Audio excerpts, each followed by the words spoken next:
Welcome back to Sweet Science of Fighting. James Delacey here. We're going to run you through another fight breakdown, or strength and conditioning breakdown, today with Dmitry Bivol. I think I broke down an older one with him, but it was like old footage put together. So for this one, we're basically going to see some of his new routine and go through, what, why, how, when. Again, nothing against fighters, coaches, anything like that. It's just my opinions and experiences with this.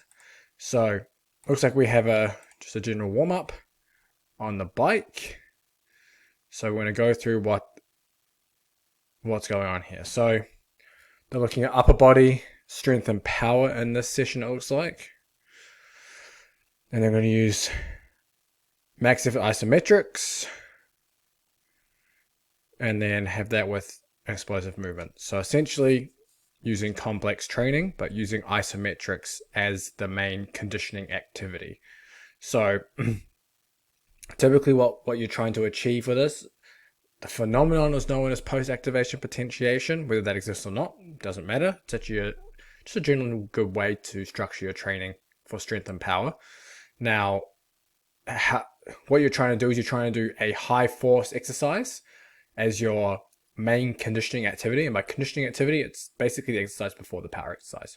So you could do heavy, in this instance, we'll keep it upper body. You could do heavy bench press, weighted pull-ups as an example, but you want to do it where you're not eliciting too much fatigue, where you're going to reduce performance of the following speed or power exercise.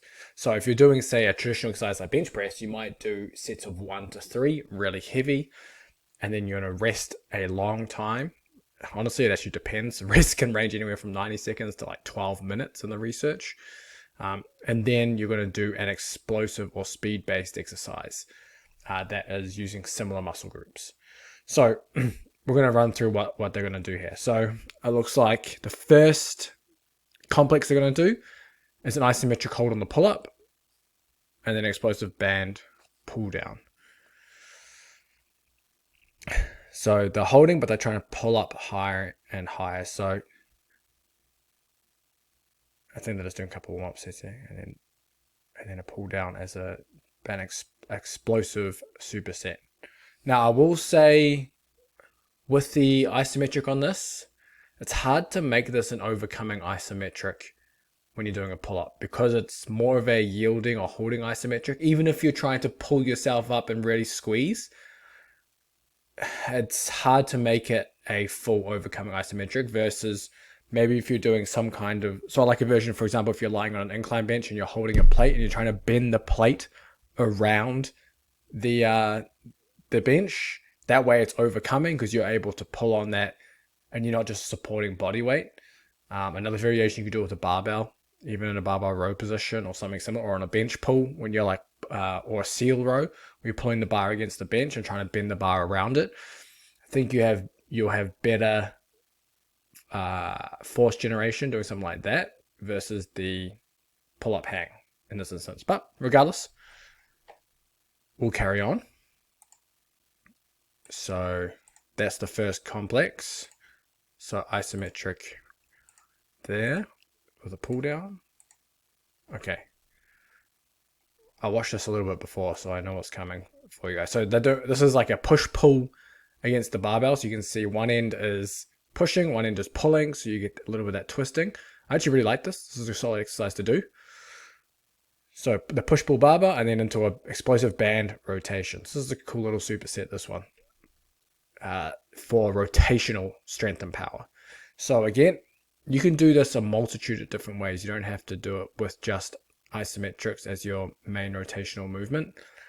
You could do like heavy landmine rotations. You could do, honestly, any heavy rotation, and then you can do your explosive band rotation, or you can do rotational medicine ball throws as your speed power exercise. Typically, you're looking at around 5 to 6 seconds of maximal, pushing and pulling with your force-based exercise, and then you're going to do with the speed power-based exercise. Honestly, it just depends what the exercise is, but you're typically doing low enough reps where you're maintaining quality. You see here they're going from one quickly to the other. So they're going straight from the isometric into the power-based exercise. It depends what the conditioning activity is, with how long that you should rest. It also depends on Practicality, because we can look at the research and say, hey, you need to rest like 8 to 12 minutes to maximize this post-activation potentiation response before you go into the speed exercise.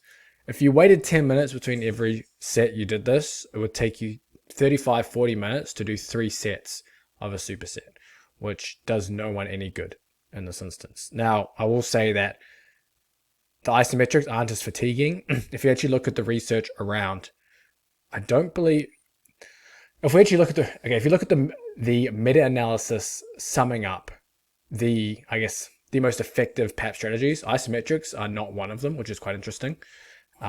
Potentially there just needs to be some more research on this, or different modalities, but it is not one of the most effective ways.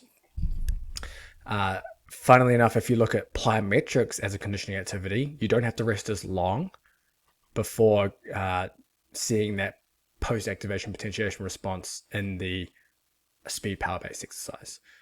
Versus if you're doing, say, something like a heavy bench press, etc., then you typically need to rest longer. Now, I don't think you should go resting that long. It's just not practical. I've never done it myself or with the athletes I've worked with, just because it takes too much time. And I'd rather just give up some of that potential benefit of the response to get things done. So nothing wrong with that. It's just making sure you're doing stuff that isn't as fatiguing with your conditioning activity. So now we're into another isometric complex. So this time we're doing like a maximal floor press, I guess, pushing exercise. So we've done pulling in the beginning, vertical pull, done rotation, a push-pull rotation, and now we're doing an upper body push, and then into a heavy chest pass on this one. So typically, I like to complex the pushing stuff with a much lighter medicine ball. I think that was 14 kilos. I think having a larger contrast between your, say, max force or heavy strength exercises and then the lighter power exercises is always good. So I typically like to have the medicine balls much lighter. I think there's a 14 kilo. Can't see at the moment. Or maybe it's a little lighter. Regardless, my point stands. What have we got after this? Okay, so that was that was the main strength power work. And we'll go into conditioning. Okay, so regarding the strength and power, it was just basically 3 complexes. Pull, rotational, and then push. I will say, should your entire workout consist of just isometrics and some power stuff? Honestly, it depends on where you are in your training cycle. I don't know. This is training for his world title fight. I don't actually know when that fight is. So that's going to be dependent how far out. I think if you are not very close to your fight, that you should be doing more, I guess you could say, iso-inertial, which is just basically up and down basic strength exercise. So your traditional stuff, dumbbell bench press, whatever, just things with traditional weights. Doesn't mean don't do the isometrics. I just think at that point, you could probably still do a lot of the other stuff. So this is an interesting little conditioning thing here. I guess you could say it's more of it's a power superset. So I guess you could say it's tacking on to what was done previously in the strength session. It was actually nice to see. It's not just some random stuff put together, tacked on at the end to make you sweat. It's like a power superset of, it was like 10 strokes on the skier pulls, and then it looks like 10 pushes with the upper body, and then it's a rest. So it ends up being like a repeat power, I guess, circuit, you could say. It's actually a nice little conditioning session, that one. I like that a lot, especially after the isometric and I guess the isometric complexes they have. So you're doing that real hard strength power work, and then you're going into the conditioning, which kind of supports that. Now you're doing, again, repeat power work on top of that, trying to essentially build that capacity. And then before that, you're kind of building the high-end outputs. And then just finishing with some abs, doing what they do. Nothing wrong with any of that. And then I think that's it. Yeah, just more traditional boxing ab stuff. Cool. And then that's it. So it'll be interesting to see how the rest of the week looks. If there's, for example, this is one day. So I'm assuming if this is they've split it into an upper lower split, which is interesting. A lot of the time you see full body done by most fighters. This is a pure upper body strength power complex session. Then I'm assuming on another day they have a lower body strength power complex, and I would assume that they would use a pretty similar structure where it would be like isometric deadlifts in the rack or something like that, and then maybe some kind of isometric squat with different jumps. And then I'm assuming the conditioning would then be lower body, so it might be like sprints or bike sprints or something like that. That's what I would assume would be accompanying a session like this for the rest of the week. So yeah, it's not a bad session at all.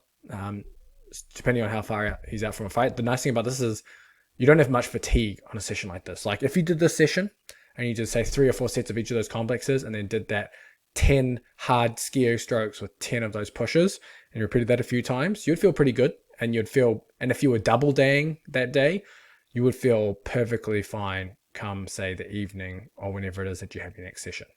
So pretty well put together. If there's anything else you want me to break down or any other videos you've seen, make sure you send them my way and I'll break them down for you, and I'll see you in the next video.